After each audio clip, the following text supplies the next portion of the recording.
मैं डॉक्टर भामा अग्रवाल आपके अपने यूट्यूब चैनल पर आपका स्वागत करती हूँ, अभिनंदन करती हूँ। आइए प्यारे बच्चों, आज हम नई कविता के जाने माने कवि श्री कुंवर नारायण जी द्वारा रचित चक्रव्यूह नामक कविता का अध्ययन करते हैं। यह उनके द्वारा रचित एक अत्यंत महत्वपूर्ण रचना है। यहाँ कवि ने पौराणिक कथा अभिमन्यु वध को आधार बनाकर वर्तमान काल के साथ अथवा वर्तमान काल के परिप्रेक्ष्य में देखते हुए उसे नए संदर्भों के साथ प्रस्तुत किया है। यहाँ कवि ने यह बताने की कोशिश की है कि जिस प्रकार महाभारत के युद्ध में अभिमन्यु को चक्रव्यूह के रक्षक वीरों ने अपने दुर्बल और हारे हुए पक्ष को भी सत्य मानकर छल पूर्वक उसका वध कर दिया था, ठीक उसी प्रकार आज जीवन के युद्ध में विजय प्राप्त करने के लिए हमेशा से जिस छल छद्म का, जिस धोखे का सहारा लिया जाता रहा है, आज भी वह उसी प्रकार चल रहा है। यहाँ जीवन की लड़ाई लड़ता हुआ प्रत्येक योद्धा अपने पक्ष को सबसे बड़ा मानता है और दूसरे के पक्ष को कमजोर, निरर्थक, बेकार स्वीकार करता है और वह विजय प्राप्ति के लिए, जीत के लिए अर्थात अपने लक्ष्य को पाने के लिए किसी भी प्रकार का झूठा सच्चा साधन, किसी भी प्रकार का अनैतिक कार्य करने के लिए हमेशा तत्पर रहता है। जिस प्रकार युद्ध से लौटे हुए योद्धा से उसका परिचय पूछा जाता है तो वह बताता है कि वह एक अजय योद्धा है, ठीक उसी प्रकार वर्तमान दौर में संघर्ष करता हुआ आम आदमी अपने संघर्ष को सही मानकर, अपनी सोच, अपनी विचारधारा को सही मानकर केवल और केवल जीत हासिल करना चाहता है। यहाँ महाभारत के उस प्रसंग को स्मरण करते हुए कविवर कहते हैं कि युद्ध से लौटे हुए योद्धा से अर्थात अभिमन्यु से जब उसका परिचय पूछा जाता है तो वह बताता है कि मैं युद्ध से लौटा हुआ अजय अभिमन्यु हूं। मैं वो अभिमन्यु हूं जिसका भाग्य मां के गर्भ में ही निश्चित हो चुका था, अर्थात माता के गर्भ में ही उसने चक्रव्यूह भेदना सीखा था, लेकिन पूर्ण न सीख पाने के कारण वह अपनी सफलता के लिए भरपूर प्रयास करके भी हार जाता है। इस जीवन रूपी महाभारत में लक्ष्य रूपी चक्रव्यूह को पूर्ण करने के लिए आम आदमी पागलपन की हद तक अपना संघर्ष करता है और वह अपने लक्ष्य की ओर जय घोष के साथ अर्थात विजय के नारों को साथ लेकर आगे बढ़ता है। इस जीवन रूपी लड़ाई में उसका हथियार रथ का टूटा हुआ पहिया है, अर्थात उसके संचित जीवनी शक्ति, संघर्ष शक्ति और सीमित साधन है। उसका रक्षा कवच भी क्षतिग्रस्त हो चुका है, अर्थात उसको सुरक्षा प्रदान करने वाले साधन भी घायल हैं, जीर्ण शीर्ण है और उसका शरीर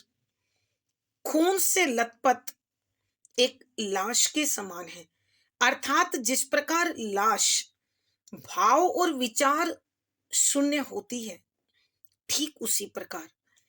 वर्तमान दौर में संघर्षरत आम आदमी अपनी जीत की ओर भाव और विचारों को एक तरफ रखकर बढ़ रहा है। वह अपने संघर्ष के लिए सर्वस्व बलिदान करता है, और जब वो जीत के लिए तर्क करता है तो वह तर्क मात्र एक कटु व्यंग होते हैं। वह जीवन रूपी युद्ध की आग में धकेला गया एक निष्पाप निर्दोष योद्धा है। अर्थात इस आपाधापी के युग और भागम भाग जिंदगी में जहां लक्ष्य निर्धारित किए जा रहे हैं, वो लक्ष्य उसकी क्षमता से कहीं अधिक हैं, और उसे उन्हें अर्जित करने के लिए युद्ध भूमि में छोड़ दिया गया है। जिस प्रकार महाभारत के युद्ध के दौरान चक्रव्यूह में प्रवेश करना अभिमन्यु की विवशता थी, ठीक उसी प्रकार जीवन के संघर्ष में उतरना आज हर नवयुवक की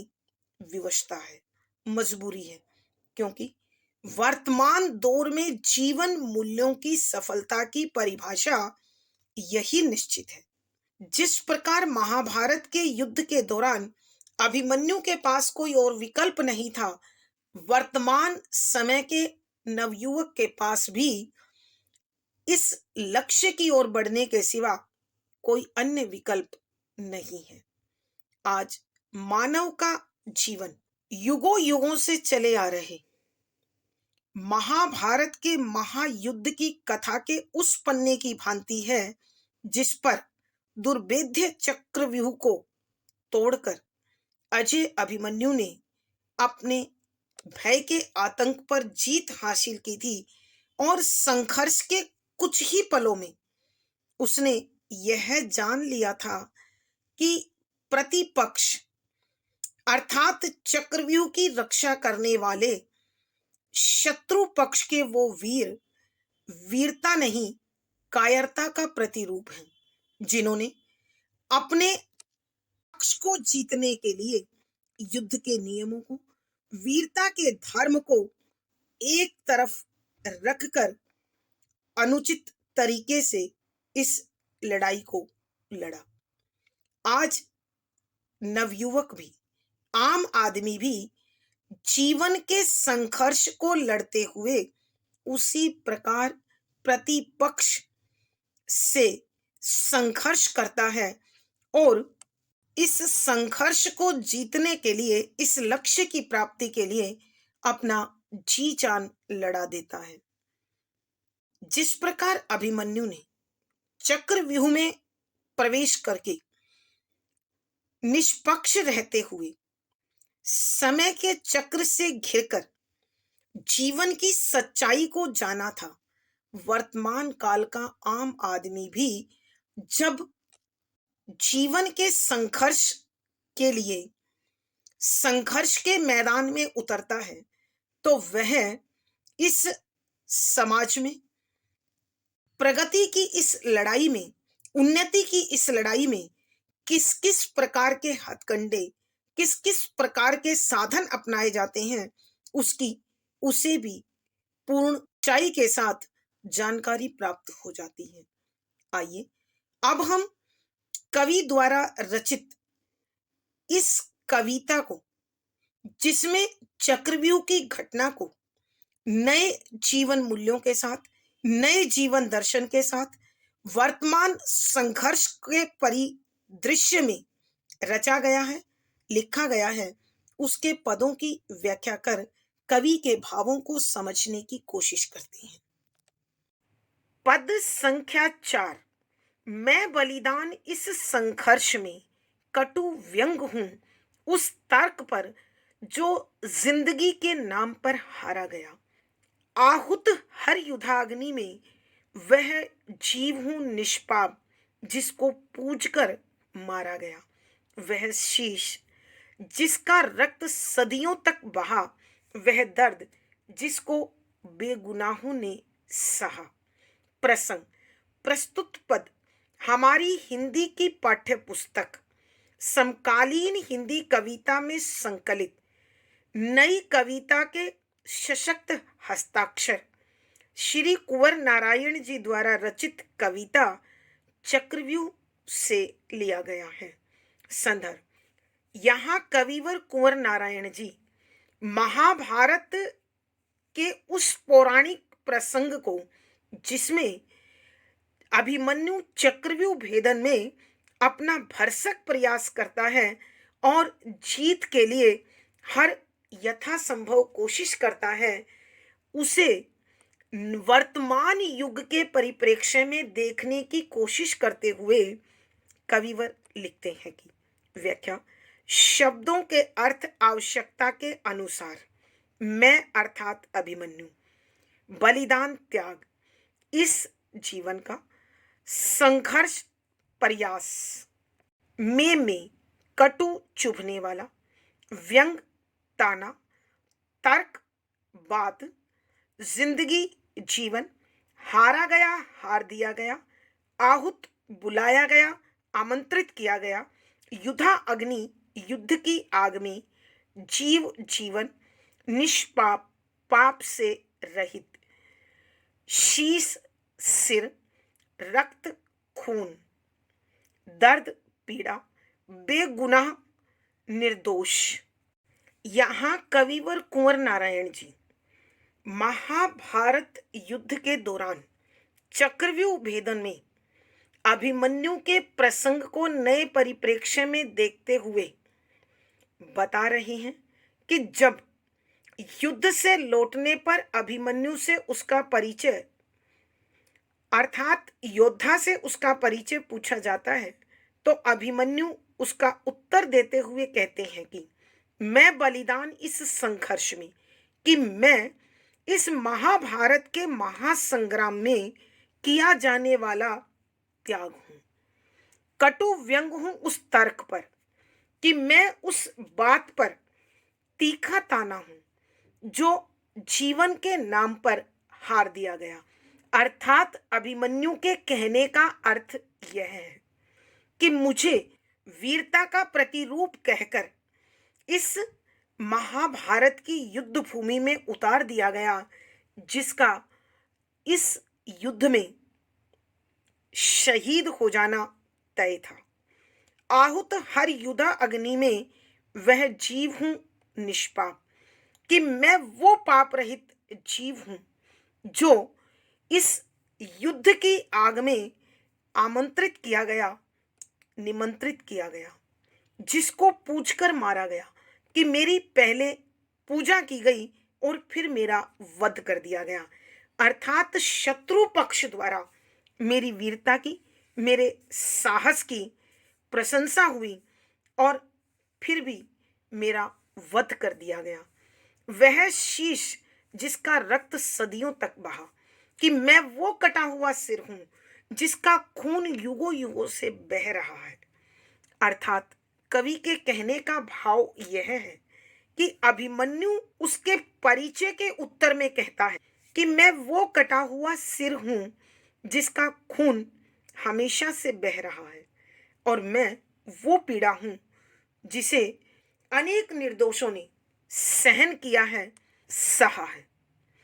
कविवर अभिमन्यु के इस प्रसंग को आधुनिक परिप्रेक्ष्य में देखते हुए बताते हैं कि जीवन रूपी महाभारत में लक्ष्य प्राप्ति की ओर बढ़ता हुआ आम आदमी अथवा नवयुवक इस जीवन के संघर्ष में अनेक त्याग को विवश है। वह जीवन जीने के नाम पर जीवन को ही हार जाता है। अर्थात जीवन की अनेक खुशियों को, जीवन की अनेक प्रसन्नताओं को वह एक तीखे ताने की भांति सहता हुआ जीता है। अर्थात कहने का भाव यह है कि जीवन रूपी संघर्ष में दौड़ता हुआ आम आदमी न जाने कितने ऐसे विषय हैं जिसके नाम पर उसका बलिदान दे दिया गया है। अर्थात यहाँ कविवर धर्म के नाम पर, सत्ता के नाम पर, भाषा के नाम पर, वर्ग के नाम पर, जीवन के संघर्ष में जीत के नाम पर न जाने कैसे कैसे त्याग को विवश किए जाते हैं। आहूत हर युद्धा अग्नि में वह जीव हूं निष्पाप, कि मैं जीवन के इस युद्ध में बुलाया गया एक पाप रहित वो जीव हूं जो बार बार घुटता है, घुटन सहन करता है, पीड़ा सहता है, दुख झेलता है, जिसको पूजकर मारा गया, कि जिसे विभिन्न प्रकार के कारणों से प्रशंसित किया गया, उसकी बड़ाई की गई और उसे मार दिया गया, उसका वध कर दिया गया। वह शीश जिसका रक्त सदियों तक बहा। यहां कवि ने प्रतीकात्मक प्रयोग किया है कि मैं उस विचारधारा से घायल हूं, उन विचारों से घायल हूं और जिनके नाम पर युगों युगों से खून की नदियां बहाई जा रही है, और उस खून में नहाने वाला शरीर, उस पीड़ा को झेलने वाला शरीर निर्दोष होता है। अर्थात कवि के कहने का भाव यह है कि इस जीवन रूपी महाभारत में अनेक विषयों के ऐसे चक्रव्यूह हैं जिसमें निर्दोष और बेगुनाह लोगों को प्रशंसा करके आमंत्रित किया जाता है, उसकी पूजा की जाती है, और फिर अनेक विषयों के नाम पर, सांप्रदायिक तत्वों के नाम पर उसे शहादत के लिए मजबूर कर दिया जाता है। और इस शहादत में वह स्वयं तो पीड़ा झेलता ही झेलता है, उससे जुड़े अनेक निर्दोष लोग भी, निष्पाप लोग भी इस पीड़ा को, इस दर्द को झेलने को मजबूर रहते हैं। भावार्थ, कवि के कहने का भाव यह है कि वर्तमान समय में चारों ओर न जाने कितने चक्रव्यूह हैं जिनसे आम आदमी प्रतिदिन जूझ रहा है, संघर्ष कर रहा है। सरल सहज परवामयी खड़ी बोली है, शुद्ध साहित्यिक खड़ी बोली का प्रयोग है, वीर रस है, ओज गुण है, लक्षणा शब्द शक्ति है, मुक्तक छंद और गेय शैली है। यहाँ आत्मकथात्मक शैली का अनुकरण किया गया है। इस पद में अनुप्रास, उल्लेख, रूपक आदि अलंकारों का सुंदर सटीक प्रयोग हुआ है। पद संख्या 5। यह महासंग्राम युग युग से चला आता महाभारत हजारों युद्ध, उपदेशों, उपाख्यानों, कथाओं में छिपा वह पृष्ठ मेरा है, जहां सदियों पुराना व्यू जो दुर्भेद्य था टूटा, जहां अभिमन्यु कोई भयों के आतंक से छूटा। प्रसंग पूर्ववत संदर्भ, यहाँ कविवर महाभारत के उस पौराणिक प्रसंग जिसमें अभिमन्यु चक्रव्यूह भेदन में अपना सर्वस्व समर्पित कर देता है, वर्तमान परिदृश्य में अथवा वर्तमान परिप्रेक्ष्य में भी आम आदमी जीवन के महाभारत को लड़ते हुए लक्ष्य प्राप्ति की ओर न जाने कितने चक्रव्यूहों से संघर्ष करता हुआ आगे बढ़ता है और जीवन की सच्चाइयों से परिचित होता है। इसी संदर्भ में कविवर लिखते हैं कि व्याख्या, शब्दों के अर्थ साथ साथ महासंग्राम बहुत बड़ा युद्ध, महायुद्ध, युग युग सदियों से चला आ रहा, हो रहा है। महाभारत झगड़ा, क्लेश, द्वंद्व, संघर्ष, हजारों हजार युद्ध, संघर्ष, उपदेश, उपाख्यान, पुरानी कथाएं, कथाओं कहानियों में, पृष्ठ पन्ना, व्यूह एक विशेष प्रकार की सेना की स्थिति, दुर्भेद्य जिसे तोड़ना मुश्किल हो, आतंक, भय। यहाँ कविवर कुंवर नारायण जी चक्रव्यूह भेदन में अभिमन्यु की स्थिति के साथ वर्तमान काल के आम आदमी के संघर्ष को देख रहे हैं, और वो युद्ध से लौटे हुए योद्धा से जब उसका परिचय पूछते हैं तो अभिमन्यु जो उत्तर देता है, यह महासंग्राम, कि ये महाभारत का महायुद्ध है। युग युग से चला आता महाभारत, कि यह महाभारत एक बार नहीं हजारों बार लड़ा गया है। अर्थात महाभारत के बाद होने वाला प्रत्येक युद्ध महाभारत के उसी क्रम को, उसी युद्ध शैली को दोहराता हुआ चल रहा है। और आज भी जीवन का संघर्ष किसी महाभारत से कम नहीं है। हजारों युद्ध, उपदेशों, उपाख्यानों, कथाओं में छिपा वह पृष्ठ मेरा भी है कि अभिमन्यु बताता है कि ऐसे हजारों युद्ध हुए, अनेकों ने उपदेश दिए। इन प्राचीन कथाओं में, इन पुरा कहानियों में एक पन्ना अभिमन्यु का भी दर्ज है, अभिमन्यु प्रसंग का भी संकलित है, जिसमें अभिमन्यु ने बड़े साहस से, वीरता से जीवन के इस संघर्ष को भरपूर कोशिश के साथ लड़ा था। जहां सदियों पुराना व्यू जो दुर्भेद्य था टूटा, कि ये महाभारत का वही स्थान है जहां सदियों पहले गुरु द्रोणाचार्य ने जो चक्रव्यूह रचा था, जिसे तोड़ना असंभव था, मुश्किल था, वह एक बालक अभिमन्यु ने अपने साहस से तोड़ दिया था। और उसे तोड़कर जहां अभिमन्यु कोई भयों के आतंक से छूटा, कि अभिमन्यु चक्रव्यूह के सातों द्वारों को तोड़कर डर के भय से छूट गया। अर्थात चक्रव्यूह की रचना के साथ ही पांडव पक्ष में जो भय ने आतंक बनाया था, सब वीरों को भयभीत कर दिया था, अभिमन्यु ने उन द्वारों को तोड़कर, उस चक्रव्यूह को तोड़कर उन सबको भय मुक्त कर दिया। अर्थात कविवर यहां बताना चाहते हैं कि वर्तमान काल में मानव के जीवन में प्रतिपल महाभारत से कम संघर्ष नहीं है। और यह संघर्ष आज का नहीं है, उस द्वापर का, महाभारत के काल का है, और सदियों से उसी प्रकार चला आ रहा है। हजारों युद्ध लड़े गए, अनेक उपदेश दिए गए,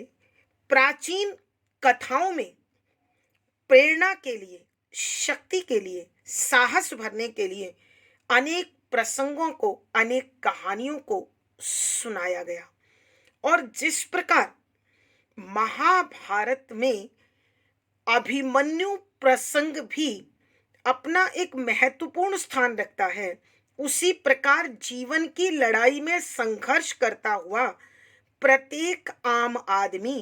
अपने संघर्षों के अनुभवों को अपने द्वारा व दूसरों के द्वारा आने वाली पीढ़ी को सौंप दिया जाता है, बताया जाता है। यहाँ सदियों पुराना व्यू जो दुर्भेद्य था टूटा, कि सदियों से अनेक ऐसे विषय जो अपरिचित थे, जो डरा रहे थे, उन विषयों को भी आम आदमी ने अपने संघर्ष से, नवयुवकों ने अपने संघर्ष से जाना है, पहचाना है, मुश्किलों को जीता है। और इन मुश्किलों को जीतने के लिए उसने अपनी परम जीवनी शक्ति को आधार बनाकर कठोर संघर्ष किया है और अनेक हार जाने के भय को, डर को जीत लिया है। पद संख्या 5 का भाग ख, जहां उसने विजय के चंद घातक पलों में जाना कि छल के लिए उद्यत व्यूह रक्षक वीर कायर हैं, जिन्होंने पक्ष अपना सत्य से ज्यादा बड़ा माना। जहां तक पहुंच उसने मृत्यु के निष्पक्ष समयातीत घेरे में घिरे अस्तित्व का हर पक्ष पहचाना। यहाँ कविवर कुंवर नारायण जी युद्ध से लौटे हुए योद्धा से जब उसका परिचय पूछते हैं तो उसका उत्तर देते हुए अभिमन्यु कहता है कि मैं वही अभिमन्यु हूं जिसने महाभारत के महायुद्ध में गुरु द्रोणाचार्य द्वारा रचे चक्रव्यूह का भेदन किया और वो चक्रव्यूह तोड़ा जिसे तोड़ना असंभव था,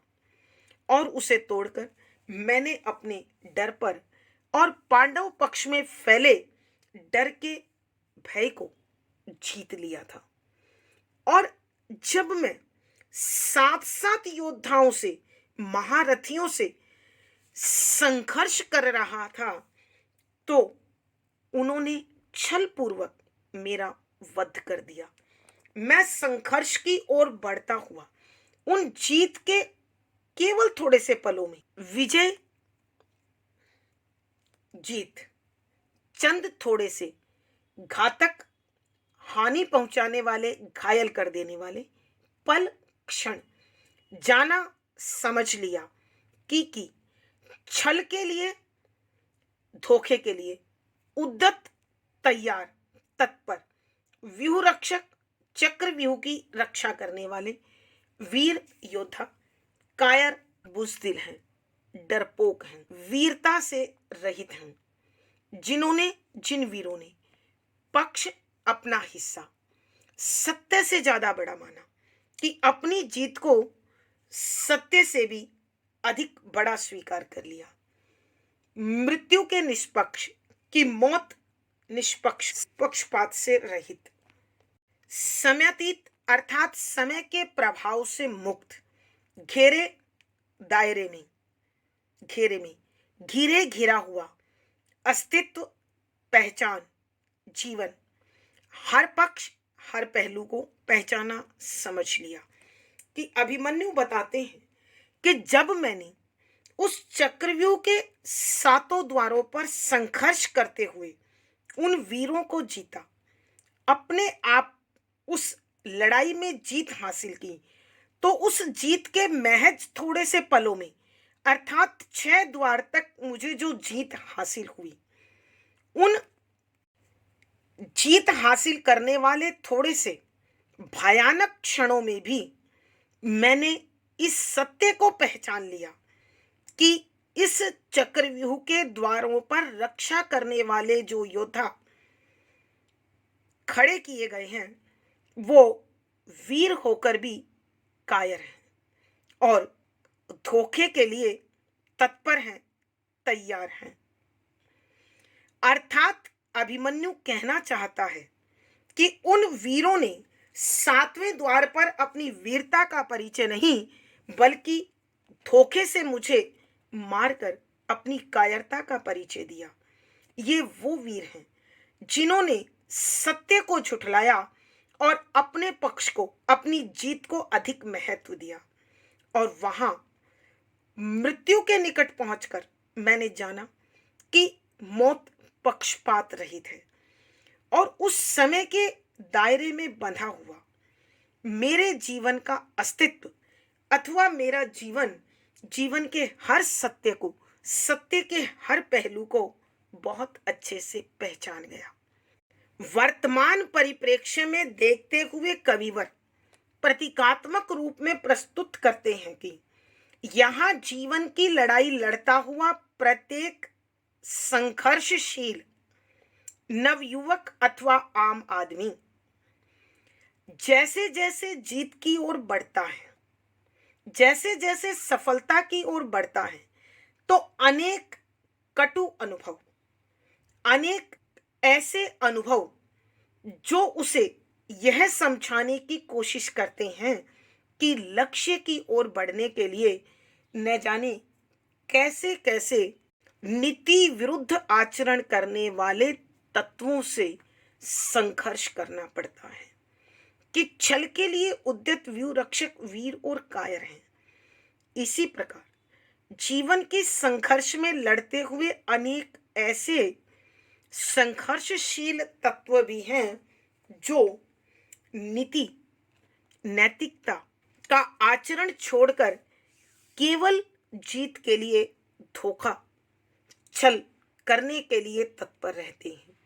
उन लोगों के लिए लक्ष्य की प्राप्ति, विजय की प्राप्ति, संघर्ष में जीत नैतिकता और सत्य से कहीं अधिक मूल्यवान होती है। और जिस प्रकार अभिमन्यु ने मृत्यु के निकट पहुंचकर यह पहचान लिया कि मृत्यु निष्पक्ष है और समय के दायरे से परे है, ठीक उसी प्रकार वर्तमान समय में संघर्षशील व्यक्ति जीवन के अस्तित्व को या उसके हर पहलू को, उसके हर पक्ष को भली भांति पहचान लेता है और जीवन के इस संघर्ष को जीतता है। भावार्थ, कवि के कहने का भाव यह है कि जिस प्रकार चक्रव्यूह में अभिमन्यु को मारने के लिए छल छद्म का सहारा लिया गया, वर्तमान संघर्ष में भी जीत हासिल करने के लिए योग्यता, सत्य, नैतिकता को दरकिनार कर छल छद्म का सहारा ले व्यक्ति जीवन के संघर्ष को जीतने की कोशिश में जुटा हुआ है। विशेष यहाँ कवि ने चक्रव्यूह भेदन के प्रसंग को वर्तमान परिप्रेक्ष्य में देखते हुए बताने की कोशिश की है कि यहाँ अभिमन्यु जैसा सत्य, निष्ठा और साहस के साथ संघर्ष करता हुआ व्यक्ति जीवन के हर कटु अनुभव को जानता है और भली भांति पहचानता है। जिस प्रकार कौरव पक्ष ने जीतने के लिए छल का सहारा लिया, उसी भांति अनेक दुर्मति, अनेक ऐसे तत्व हैं जो अपनी जीत के लिए किसी भी हद तक अनैतिकता का आचरण कर लेते हैं। शुद्ध साहित्यिक खड़ी बोली का प्रयोग है, वीर रस ओज गुण है, लक्षणा शब्द शक्ति है, मुक्तक छंद गे शैली है। यहाँ कवि ने आत्मकथात्मक शैली में संघर्षशील व्यक्ति की गाथा को प्रस्तुत किया है। इस पद में अनुप्रास, पुनरुक्ति प्रकाश, पद मैत्री, विरोधाभास आदि अलंकारों का सुंदर सटीक प्रयोग किया है। आज की कक्षा में प्यारे बच्चों इतना ही। अगली वीडियो में फिर मुलाकात होगी। पिछली वीडियो का लिंक आपको डिस्क्रिप्शन बॉक्स में मिल जाएगा। आशा है पढ़ा गया विषय आपको समझ में आया होगा। अपने भाव व विचार कमेंट बॉक्स में लिखें। वीडियो को लाइक करें, शेयर करें और चैनल सब्सक्राइब करें।